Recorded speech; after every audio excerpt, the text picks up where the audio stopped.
Hey man, what brushes do you use? For years, people have asked me about my brushes and how do I use them, yada yada. So here they are, my Gumroad. You can get this, the link is in the description. Wait, let me see. I want that. No, 0. By the way, thank you to everyone who donated money for that. Awesome, thank you. So let me just open these up. Yeah, they're pretty simple. So I'm going to show how to use which brushes I use and how I use the mixer brush. So I'm just going to go over this painting that I did a while back. It's an earlier version of it. So let's go from the top to the bottom. This I don't use anymore. This I sometimes use to sketch, but I generally use it for just writing notes or because it doesn't have any opacity or anything. So next, this I'll use to sketch a lot because alright, so as a tilt function, so when I turn my pen, I can angle, you know, the thing, the brush. So that's fun. So when I'm sketching, I don't know, like I don't know, an eyeball or something. I like it because it also has opacity on. Next, what's next? Also another one I paint and sketch with. It's great. It's a round brush, classic. Comes with Photoshop. You can blend just by selecting a color in between, like that. I'll show you how to blend in a moment. What's next? This I used to not sketch but to paint, so that's blending. Airbrush. Airbrush is important. I like to use this for certain like ambient shadows. Like let's say we wanted to make a soft shadow under her chin. Just be like using the airbrush. Like that, right? Airbrush. This guy has a function that jumps between the foreground color and background color. So if I press hard, it's going to paint the foreground color, and then if I slowly let go, it'll go towards the darker color, the background color. This has a lot of cool effects because you can select a orange and then have your other color blue, and you press really hard, it's the blue, you press softly, it's the orange, but the in-between is like purple. So it's tricky to use, but once you get the hang of it, there's some really cool results that you can get out of it. Okay, next. I don't use that anymore. Delete. Whoops.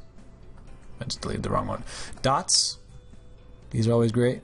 They're great for this brush is great for skin reflections, like those little highlights and spotlights. Another tilt brush. This one's more calligraphic, so it's like, yeah, Arabic. I don't use that as much. Don't use that anymore. This I like to use for making stars and galaxies. If we yeah, sort of. And then the next one is also stars. This is the next one. Oh no, this one's like more like. So these kind of brushes, the scatter brushes, are really great for adding noise and splatter to an image. So if you have the smooth area like this, and you add a little bit of noise and speckle, it sort of makes the image feel complete. I learned that one from watching Drew Struzan's stuff. Next, so I don't use these very much. Here's another sketchy kind of bristle brush. I sketch with that sometimes as a very early preliminary thing, but I also like it because you can angle it.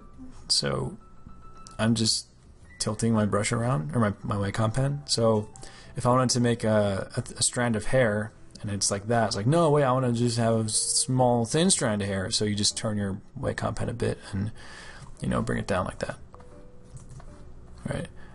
Almost like a real pen. All right. Anyway, what else? Grass.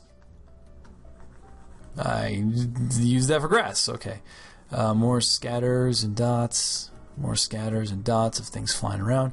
And I think the rest is pretty redundant. They're just leaf brushes. Just use them for leaves, etc. And the rest are kind of like, fancy brushes that I don't even use anymore. So that's that. How do I blend? Okay. Well, there's a couple ways to blend.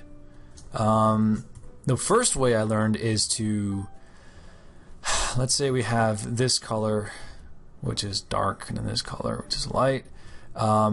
Basically, in order to get the color in between, you kind of press lightly, right, with the opacity, and that's kind of in between.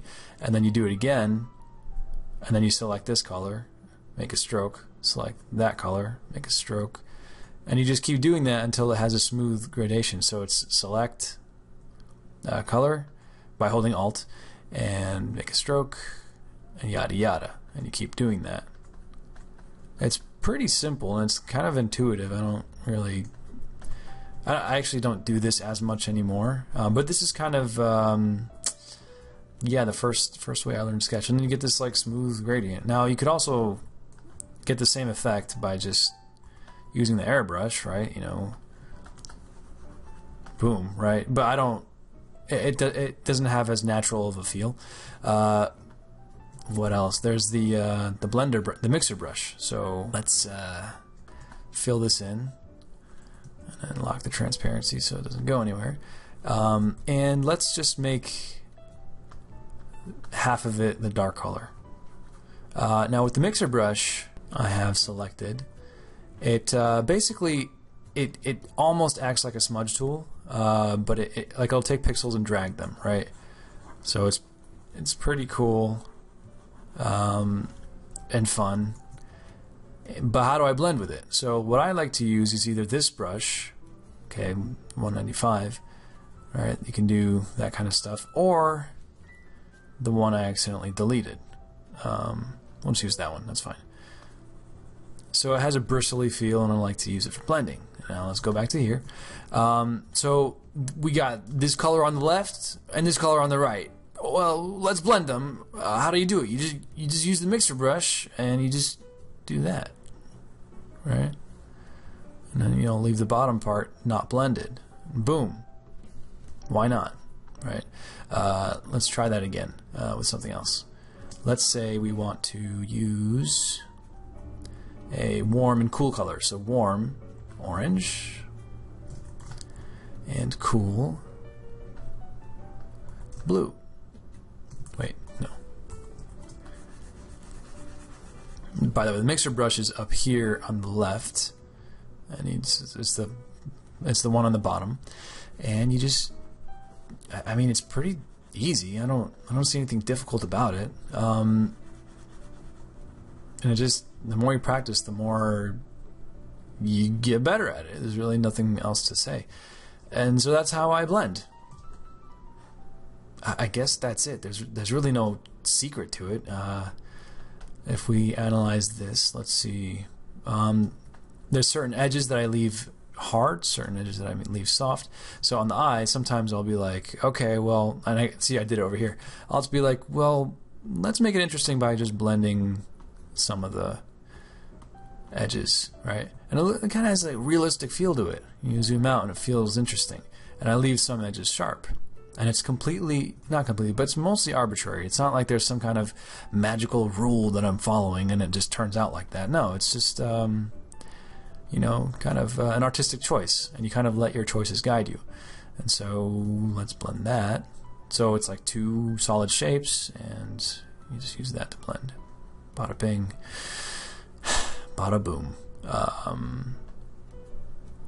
Let's just add, you know, yeah, you just keep blending stuff, but you know, that's where your choice comes in later. And looking at this painting, long after I've done it, I kind of would have, right now, would do things differently. I don't think that this whole chin needs to be all blended. I think some of it can stay sharp.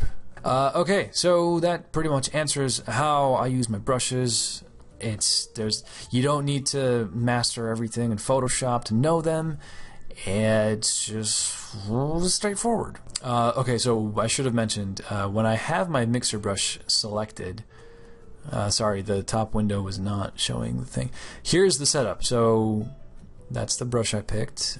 This is, I don't know, I have this thing pressed down. What is that? I don't know what that means. Highlight. Clean the brush after each stroke, so I have that selected. Wet 80%, load 75%, mix 90%, flow 100%.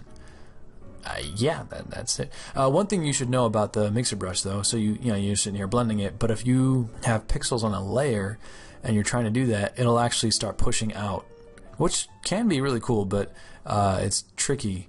So basically it's just pushing these pixels out, and you know, they act like that. So it can be cool. It's kind of cool, splattery, brushy stuff.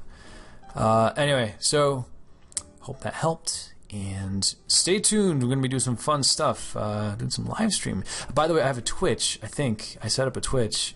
I don't know how to use it yet. Well, I got the broadcaster. I just I'll be figuring that out. So let me know, by the way, if you want to watch live streams, and you know, when is good, like at nighttime, mornings, weekends, every day. Probably not every day, but cool. So thanks for tuning in. But wait.